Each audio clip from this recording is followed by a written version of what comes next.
Good morning, everybody. Welcome to the OK Grognard Show. It is Wednesday, October 14th, 2020, 10 a.m. Central in beautiful Lake Geneva, Wisconsin. Artanis, Sophie Wolf, thanks for coming in today. See you there. It's Wednesday, so it's campaign discussion day.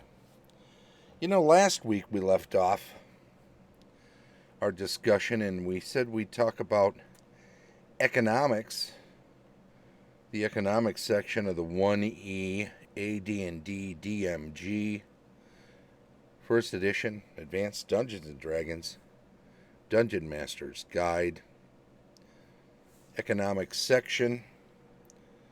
And then I saw yesterday that Lord Gusumba's doing a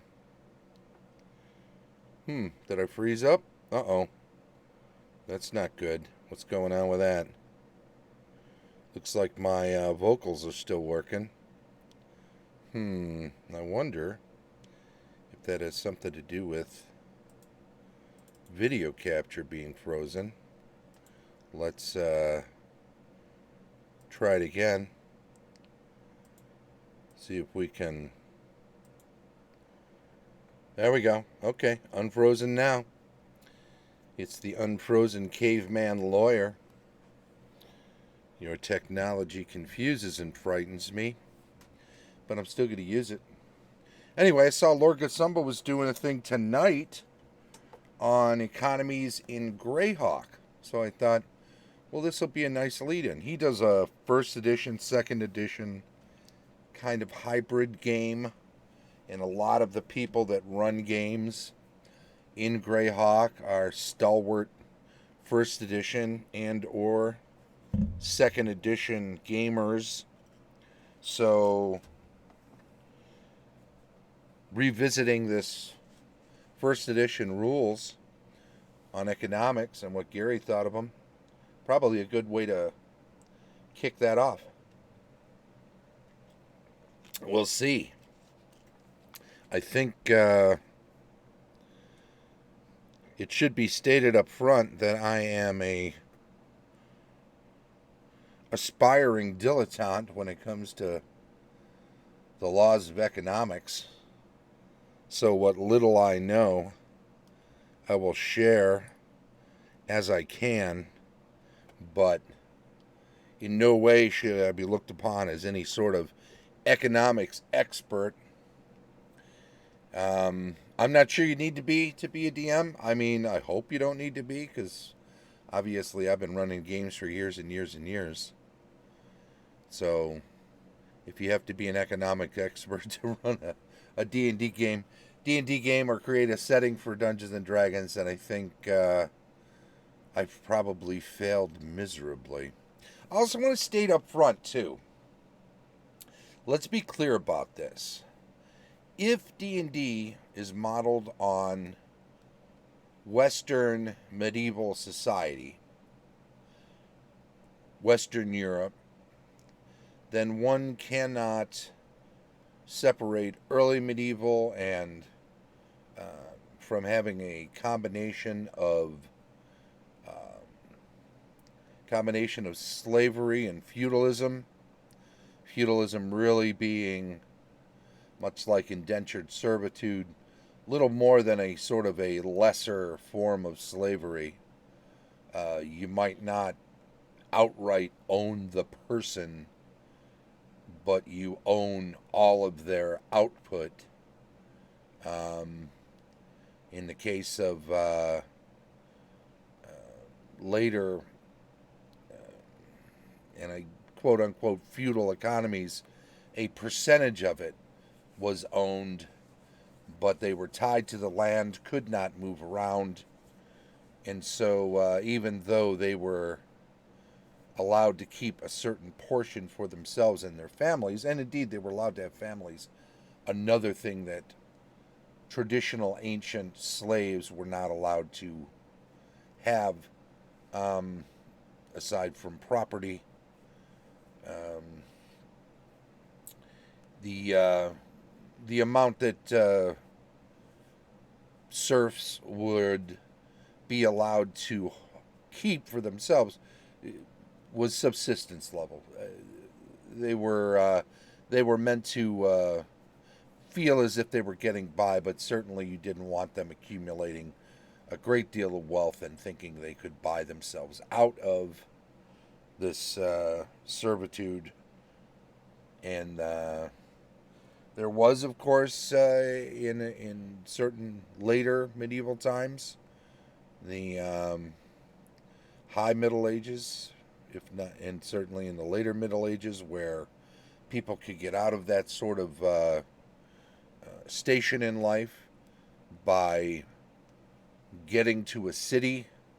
And I think the tradition was if you were there for a year and a day, you became a free person and no longer under any sort of feudal contract. Or and I think by the time that came in, I'm not sure there was slavery in those societies per se. But all of that being said, let's be clear, while those things were part of ancient and medieval society,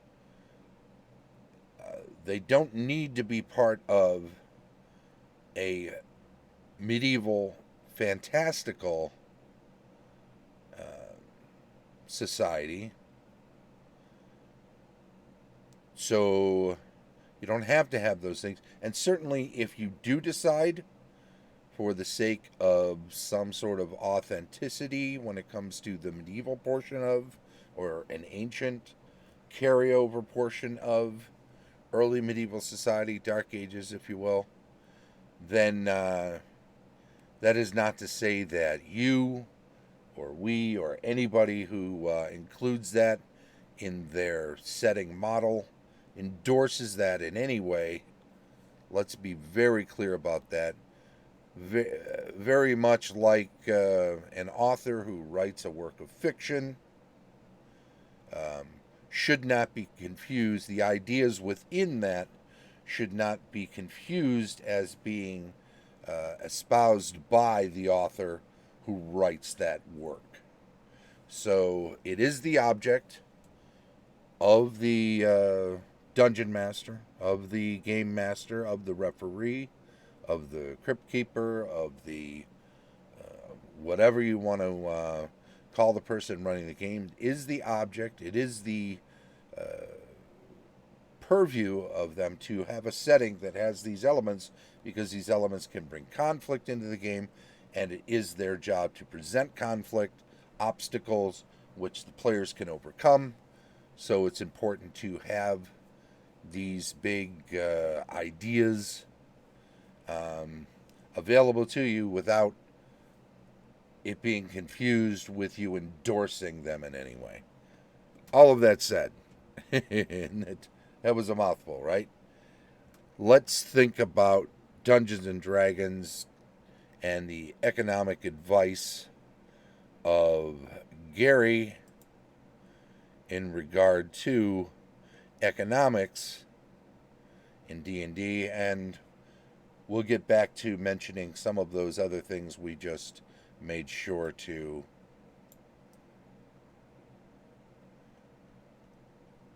disavow ourselves from at the beginning. Economics. There is no question that the prices and costs of the game are based on inflationary economy, one where a sudden influx of silver and gold has driven everything well beyond its normal value.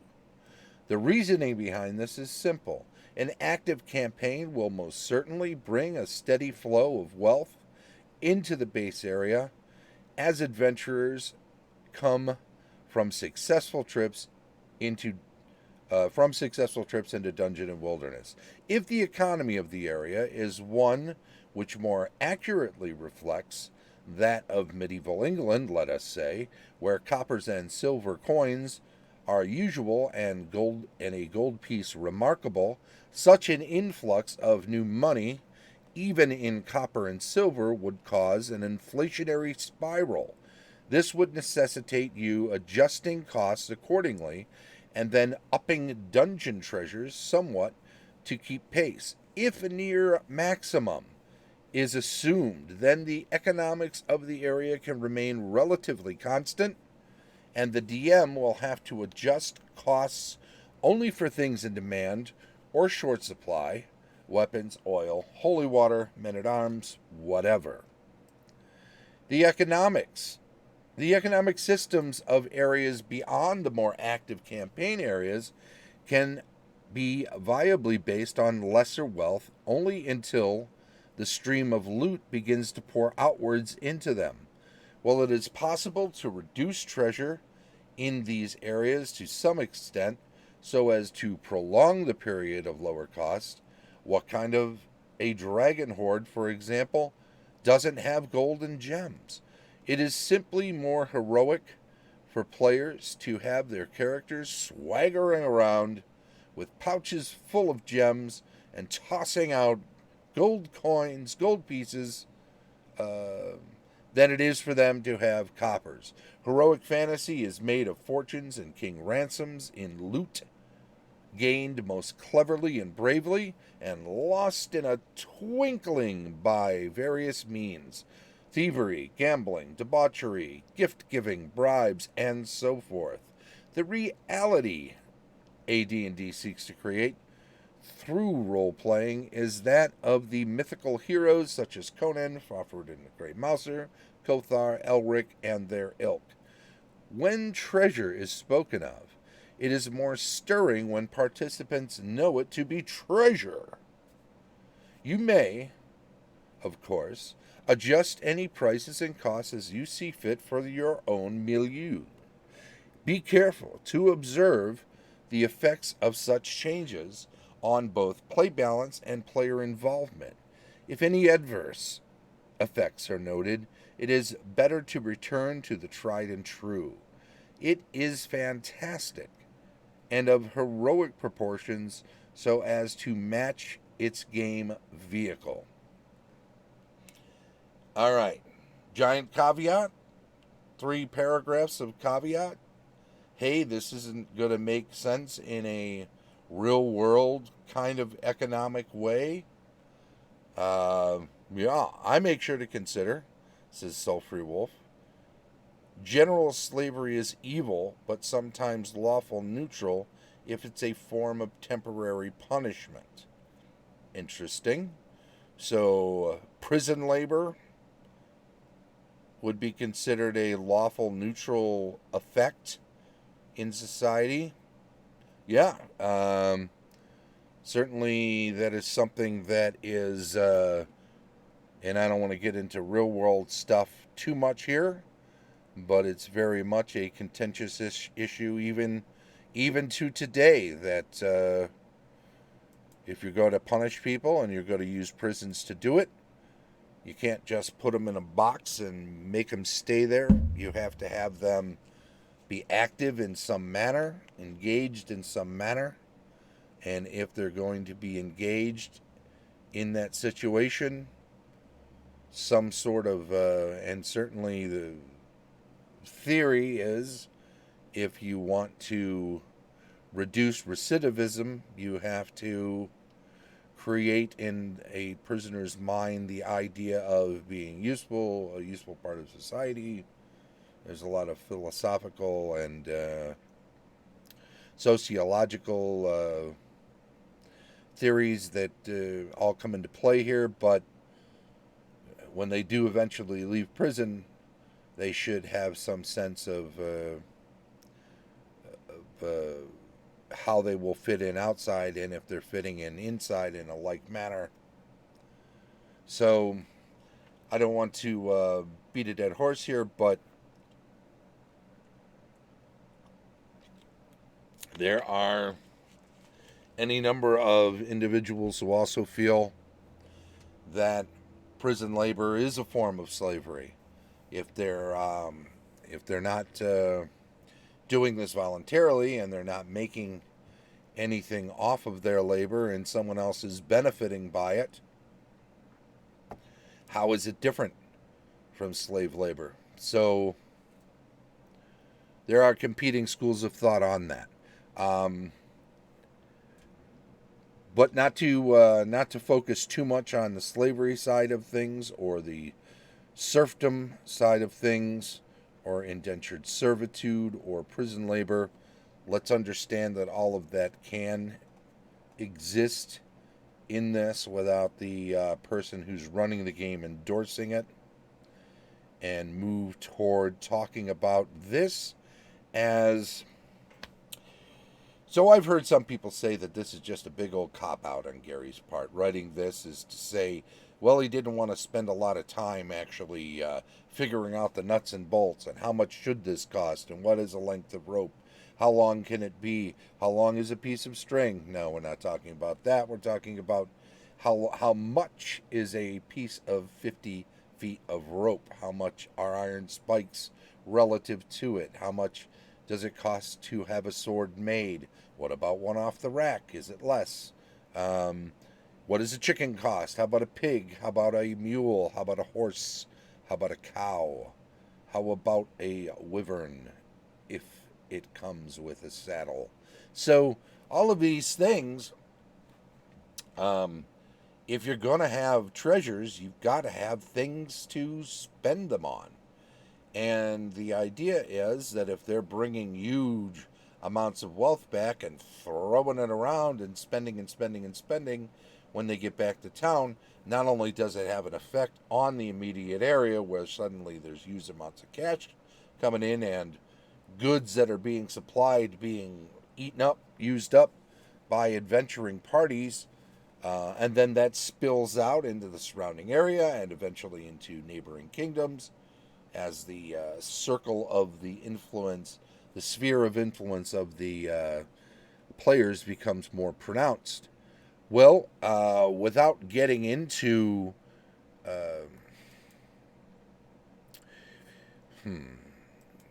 it's hard not to get into philosophical thought of economics. And if we go back into the ancient world, there were thoughts of ownership of property, and I'm not talking again about human beings, but I'm talking about property like actual land and owning businesses and that sort of thing. Beyond the economics of household, what about agriculture? Does somebody own that land? Do they then sell that output? And then, of course, we've got to think about ancient ideas about trade.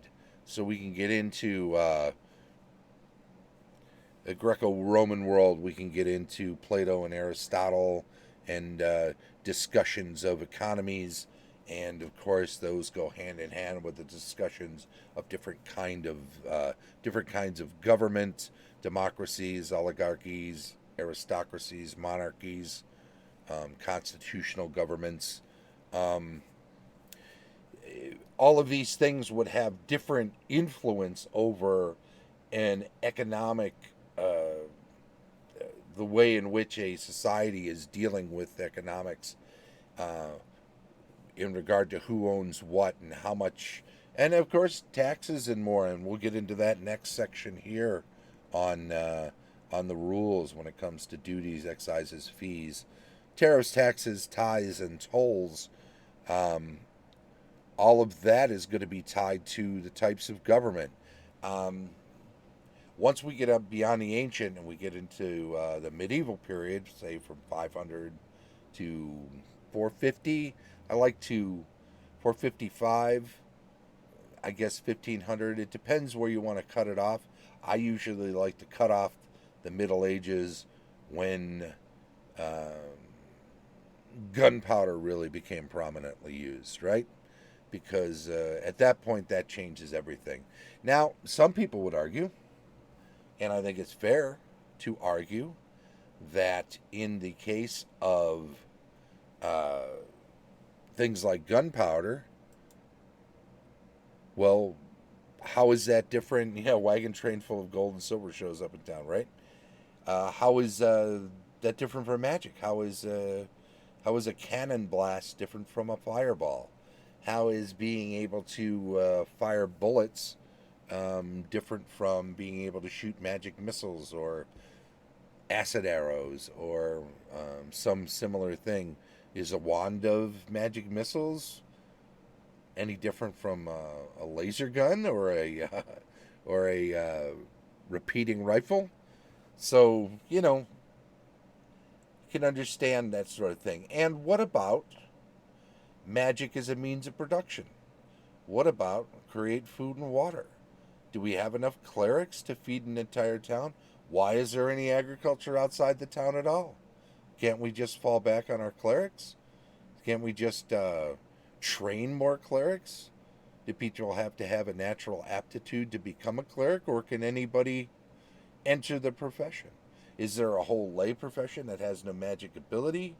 This is what I like to do in my own setting, where the vast majority of people involved in temples and religion are lay people that are not classed individuals, are not classed as clerics, and have no magic ability whatsoever. There is a very special few. So too that idea with magic users. Only a very special few. Does the player, when rolling up characters, need to roll up whether or not they are one of those special few? No. If they choose to play a magic user or a cleric based on whatever they base it on, and usually it's statistic, their ability scores, what they've rolled, or point by if you use that.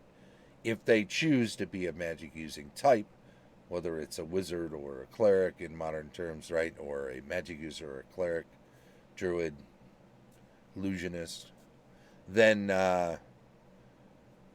they are by default one of those that has the ability to gain magic and utilize it. So I limit it in that way. But unless you do, one has to consider a widespread use of magic that, in effect, can replace technology. So, do we look at, say, The Wealth of Nations by Adam Smith, that sort of mid-Enlightenment period, on the verge of, on the edge of the Industrial Revolution? Do we look at that as our guiding light for how to create an economy in a what is no longer, right, medieval fantasy? I mean, does the fantasy part outweigh the medieval part, because fantasy part is so strong? People talk about high fantasy, right? Does your high fantasy mean magic is everywhere and there's a little bit of it here and there? Does it so replace technology that we're beyond medieval times as a counterpoint to the fantasy, and we're really Renaissance fantasy or Enlightenment fantasy? How far, what is the real world equivalent of the baseline for the theme, for the thematic flavor of your setting, based on how much magic drags you forward on that timeline? And I should be going the other way for you, right? Anyway, one has to study all of these things.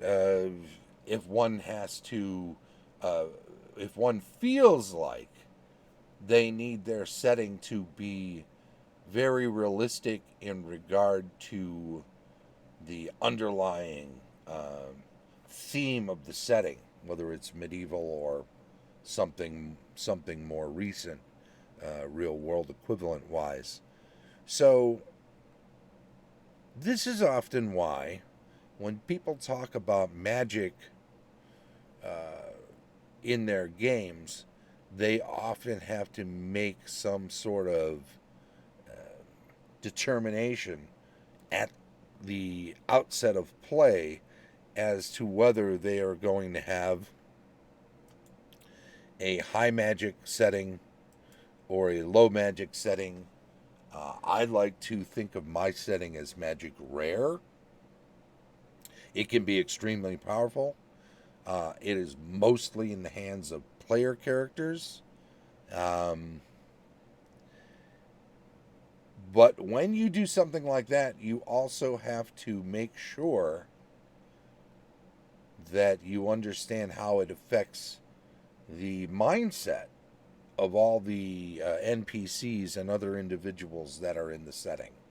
Do people fear magicians? Do wizards, magic users? What about clerics? Is the comfort of religion enough to offset not being surprised when they cast a spell? You know, is that such an aberration that, well, somebody can be comfortable around the laypersons involved in their temple of choice? Um, are they still, do they think of individuals who cast spells as clerics as a sort of aberration, something to be feared or something to be revered? Or it's, if it's unusual, you need to decide how society in general, or at least localized society in general, is going to view that phenomenon. It can change from location to location to location. Maybe there's some that have never heard of this, so when they see somebody cast a healing spell, it's totally freaks them out. Maybe some are aware of it and they shun it, or they but they don't outright fear it. It doesn't completely freak them out. Maybe some are aware of it and think of it as, well, there's some people that do that and some people that don't. No more different than, Bill over there can make a sword and I can't make a sword, but I'm not going to freak out every time he makes a sword. Right? So when so and so casts a spell, I can't do it, but he can. I'm not going to freak out every time he creates food and water or whatever. Um, It can largely depend on how dangerous the magic is that gets practiced regularly. If it's a helpful kind of magic, then sure, then some people can just shrug it off, and that's okay. Uh, this is a conversation that definitely goes hand in hand with economics, and it has to be determined. What society can exist without revenues?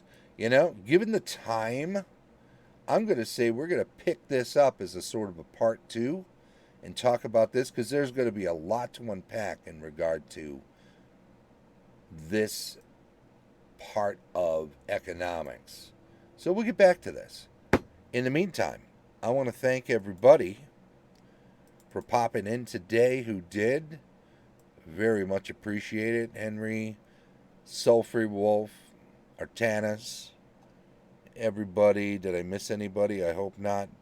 I know there's some people that didn't chime in that are here. Thank you too. It's very much appreciated. Also, we'll pop over here. Come back and see us tomorrow, 10 a.m.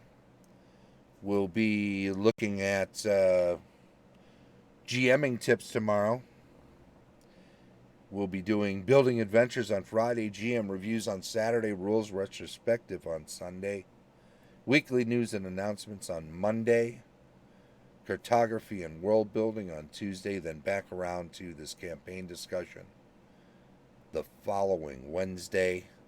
I also want to thank anybody who jumped into YouTube to check out this show after it was recorded. I do appreciate that. Please do subscribe to the channel. And also give us a little thumbs up. And if you have some constructive criticism, please do say something in the comments. It's always appreciated when we can get some information, feedback that helps us make the show a little better. And everybody, come on back next time, 10 a.m. tomorrow, 10 a.m. every day. Very much appreciated. The OK Grognard Show in beautiful Lake Geneva, Wisconsin. Thanks, Henry. Subscription. Hey, Alexfire. Catch you all tomorrow, 10 a.m. Bye-bye.